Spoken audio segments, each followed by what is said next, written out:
Welcome back, folks, as the Brian Beatty Real Estate Show continues here on the Big Talker, 1250 WTMA and WTMA.com. I'm, of course, your host, Brian Beatty. Thanks for joining me this morning as we talk about the real estate market, what's happening out there. I want to give you guys some stats on what's just happening here locally in our market. I want to talk a little bit about the national market and how that relates to us. And then I want to give you guys some insight into just what deals are kind of looking like right now. You know, what I think might be fascinating for folks to better understand is kind of what happens kind of agent to agent. What does that communication look like? What happens behind the scenes? You know, I think a lot of people appreciate, frankly, my willingness to peel back the curtain on this industry and help you understand what happens when you hire somebody to do a specific job in real estate. If you're going to sell your home, here's likely what's going to happen. Here's how most agents do it. Now, every agent's different. I get that, and I can't speak for those agents. I can tell you, however, what most people that we work with have experienced when hiring an agent that ended up not selling their house, and then they hired us, and we did. So I've got a long list of stories to tell. We won't, of course, go into all those stories, but we'll take that information and we'll say, you know, if you're going to buy a house, here are the things that I would watch for. Here's what I would want in my working relationship with my real estate agent. Here's the accountability that I would be interested in creating between myself and my agent to make sure that I don't miss out on opportunities. I don't get fed a line and then work with somebody that, you know, they're great at talking the talk, not so much at walking the walk, if you catch my drift. So let's talk a little bit about the market. We'll talk about what those conversations look like. And then I'm going to talk about something pretty important and something that even I have struggled with recently. Hiring a contractor and having them do what they say they're going to do in the time frame they say they're going to do it in the budget they said they would complete it in. It's almost like you find one of those in this market and you have hit the jackpot.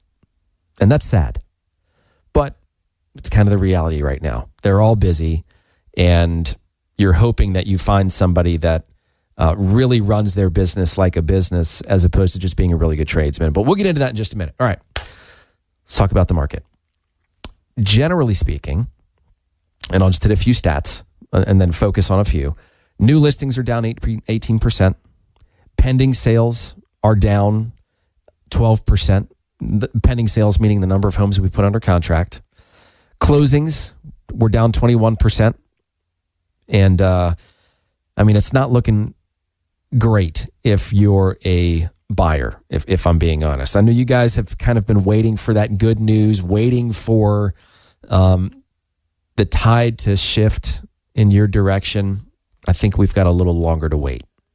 And it all revolves around inventory, right? Like we've been talking about for years on this program, it all revolves around inventory.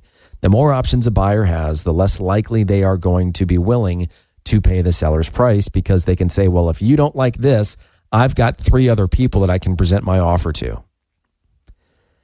That ability, by and large, just does not exist in this market.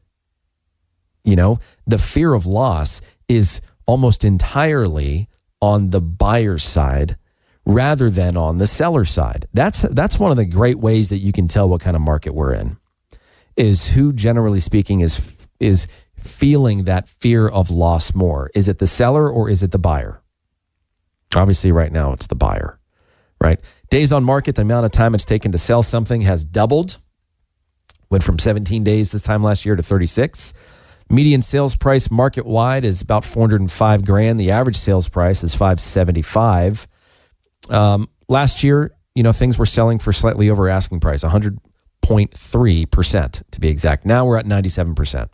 Not a huge difference, but it does show that, hey, there is some affordability. There is some negotiability in these listings. It just depends on that specific property, right? These are averages. So let's take that into account. Housing affordability index, you know what? It actually got a little bit better. You know by how much? Like 1 percentage point. We are still at pretty much an all-time low for housing affordability since we've been tracking it locally. Inventory of homes for sale down 21%. Months supply of inventory has not changed. In Berkeley County, the median sales price is $384,000. That's remained fairly unchanged so far this year. It's taking about 2.5 times the amount of time to sell a property, even though inventory is down 25%. In Dorchester County, the median sales price is $379,000, which is up about 5%. Homes are taking twice as long to sell, a little bit longer than that actually. Inventory is down 21%. Charleston County, median sales price is $611,000. That's up 6%. It's taken almost twice as long to sell homes as it was this time last year. Inventory's down, 26%. But here, I want to focus on just a few key areas really quickly, and I want you guys to just see, or hear rather. It depends on see if you're watching me on YouTube, and I appreciate those of you that do, because we take all these radio shows and I'm videoing myself as we speak, and then we put those into videos. We put them on our YouTube channel, which is why we have like 800 something videos, because we've been doing this for a long time. So, if you look at Lower Mount Pleasant as an example, the average sales price, $1,306,009 to be exact. All right. That's up 9% this year. Inventory's down 27%. It's taken 24 days to sell a home as opposed to 11. Oh no. Downtown Charleston, average sales price is up 24%. Average sales price is now basically $2.1 million. Unbelievable. No real change in the amount of time it's taken to sell something. Inventory's down 25%. In North Charleston, the average sales price $326,000. 27 days to sell it. Inventory's down 21%. Somerville, average sales price is $401,000. Properties are selling for 97% of asking price. It's taken about 2.5 times as long to sell a home, 37 days. Inventory's down 20%. And then let's do James Island and West Ashley. James Island, average sales price $711,000. That, to me, kind of jumped out of the page. I used to live on James Island. That's where I bought my first condo. And I'll tell you what, it was not anywhere near $711,000.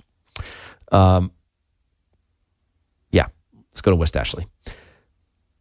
Average sales price, $536,000. Properties are selling in 23 days for 98% of asking price. Inventory is down 31%. And then just for fun, while I've got you, let's do Sullivan's Island. Wait until you see this. Here we go. Average sales price, $4,579,148, which is up 2%. Properties are back to taking a little while to sell, though. They're 81 days was the average. That being said, there have been 27 sales. It's not a huge sample size. And there's only 9 homes for sale. So on all of Sullivan's Island. Super competitive market to be in, by the way. Super awesome market to sell a home in. Call me if you want to sell one of those. We've got some great success in selling high-end luxury homes. And whenever we get the opportunity, we answer the call. So would appreciate anything that we can do to help you out, regardless of what kind of home you're in or what kind of situation you're in. That's really, again, the purpose of the show is to arm you with the information, the trends, the insight, the benefit of my experience, so that you're prepared, so that you know what to expect. And hopefully, this is kind of selfishly a hope of mine for you, is that you raise the bar of expectations for yourself and the agent that you work with. The reality is, and there's a great article that came out recently talking about the fact that there are just too many agents and it is harming the public. I mean, really, that's what the article says. And you'll be able to, if you just type in real estate news and you look back about a week or so ago, that was basically the headliner. It was a really interesting read. But anyways, when it comes to transactions right now, the one thing that I find really interesting, and then we're going to shift gears, we're going to talk about all these scams with contractors that you guys need to be prepared for. But I think what's really interesting right now is that we're at this particular stage in the market where it seems like buyers and sellers and even agents are very stuck in their ways. They are immovable in many instances. They are not willing to compromise.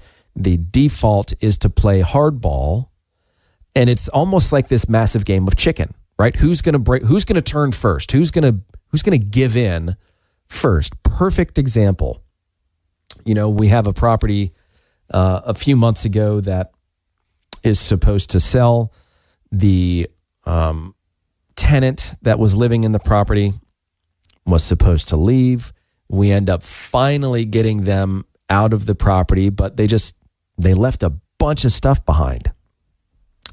The seller is basically unwilling to go in and clean out the property because he says it's the tenant's responsibility. The property manager is saying it's the tenant's responsibility. No one's taking, ownership of the situation, and we got to close. We've got a deadline in which we have to clear out this house and provide it to the buyer. I mean, contractually, we're obligated to that, or we have to remove all personal property.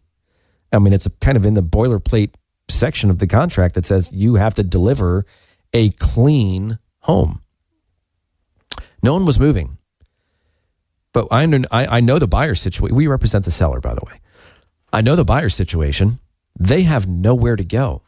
The moving truck is coming from out of state. The other agent has sold hardly anything. They really want that commission check. That commission check for them is a big deal. It was a huge deal for them. We know that because we ended up having a conversation with that agent about that. And obviously, I'm not going to get specific enough for you guys to be able to determine which transaction of ours this was. And I'm not here to overshare anyone's personal situation, but there was a little bit of desperation on all fronts, but no one was going to kind of break until the last minute. And so what happens is stress just starts to compound, right? Things get more stressful and more stressful. Deadlines approach. We've got a mountain full of work that we need to do between now and the time we're supposed to close in order to remain contractually compliant, right?